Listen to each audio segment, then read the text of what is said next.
ముత్తాలు తీరాలి కేసీఆర్ అరెస్ట్ చేయాలంటే. మాటలు మస్తు మాట్లాడతారు అన్న. ఆయన కేసీఆర్ అరెస్ట్ చేస్తే ఊరుకుంటుంది రాష్ట్రం మొత్తం.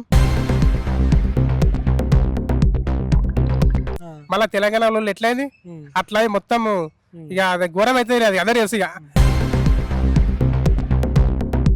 అసలు కేసీఆర్ టచ్ చేయాలి, నిప్పు టచ్ చేస్తారా అన్న. కేటీఆర్ ఫార్ములా ఈ రేస్ 1లో జైలుకు పోతాడని అంటుండు. ఇప్పుడు నేనైతే మన న్యూస్ విన్నాను దాని గురించి కూడా.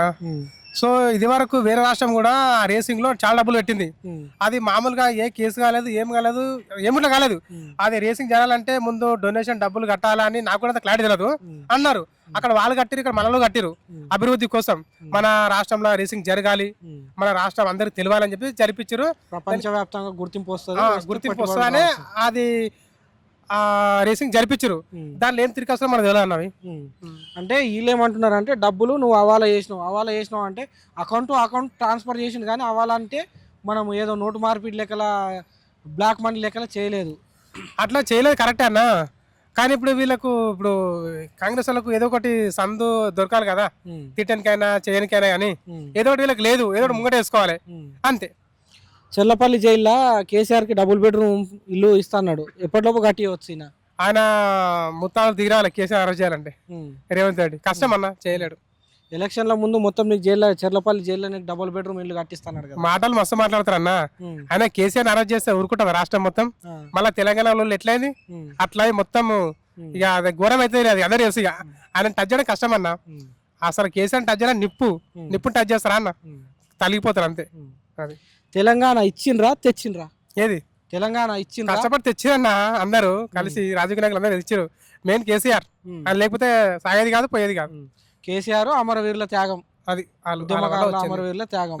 వీళ్ళేమంటున్నారు, సోనియా గాంధీ ఇచ్చింది మా దేవత అని చెప్పేసి, తెలంగాణ తల్లి అని చెప్పేసి. ఆమె ప్లేస్ లో వేరే ఉన్నా ఇయ్యాల్సిందే. ఎందుకంటే ఆమె కోసం ఇక్కడ చాలా మంది చచ్చిపోయారు కదా ప్రజలు, తెలంగాణ కోసము. ఆమె ప్లేస్ లో అక్కడ ఎవరున్నా ఇయ్యాల్సిందే. ఆమె ఎందుకు ఇస్తుంది, ఎవరైనా ఇయ్యాల్సిందే. అయితే ఇంకోటి బ్రదర్, పెట్రోల్ గురించి వీళ్ళు అధికారంలోకి రానప్పుడు పెట్రోల్ గురించి మాట్లాడారు. మీకు అది వీడియో చూపెడతా.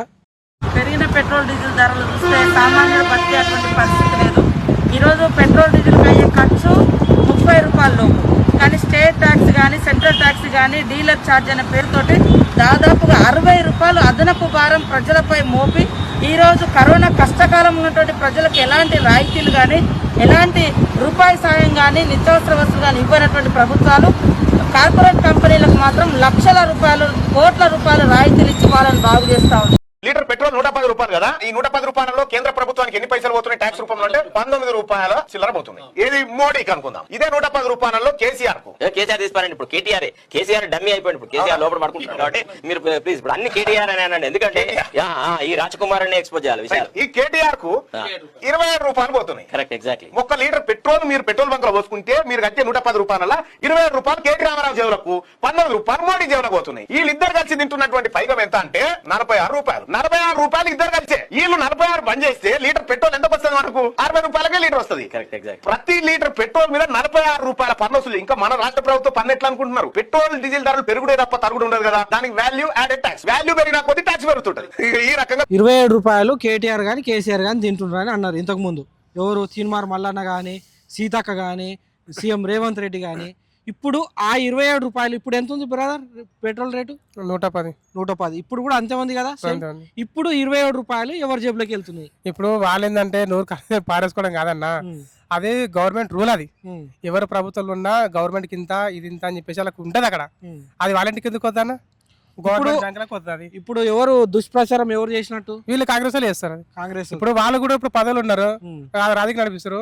మరి ఆ చిల్లర ఇప్పుడు ఎవరు దగ్గరికి మరి వాళ్ళ ఇంటికి వెళ్ళటన్నా, అదే గవర్నమెంట్ బ్యాంక్ వెళ్ళటన్నా అంతే కదా. ఇప్పుడు ఈ వీడియో చూసి అంతే అనుకోవాలి కదా. అది వాళ్ళకి ఏదో నోటుతులు అన్న వాళ్ళకి ఏం లేదు, చేయనికి చేత ఇవన్నీ మాటలు అంతే బీఆర్ఎస్ పార్టీ మీద.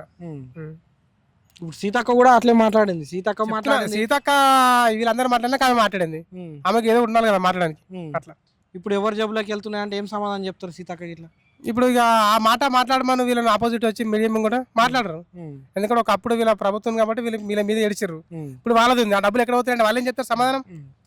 ఇంకోటి తీన్మార్ మల్లన్న 6 గ్యారెంటీలు రాకపోతే నా దగ్గరికి రండి, మా ఆఫీస్కి రండి, నేను మొత్తం మీకు 6 గ్యారెంటీలు వచ్చేటట్టు చేస్తా అని చెప్పేసి కార్డు గీడు అంతా అప్లై చేసుకోండి అని చెప్పిండు.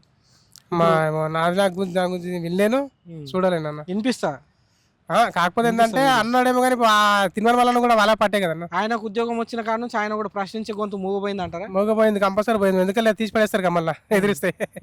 మరి ఆల్రెడీ పదవి కోసం మంత్రి పదవి కావాలని చెప్పేసి కాంగ్రెస్ పార్టీ ఇట్లా చేస్తుంది అట్లా చేస్తుంది అనుకున్న కొన్ని ఇది చేస్తున్నాడు కదా.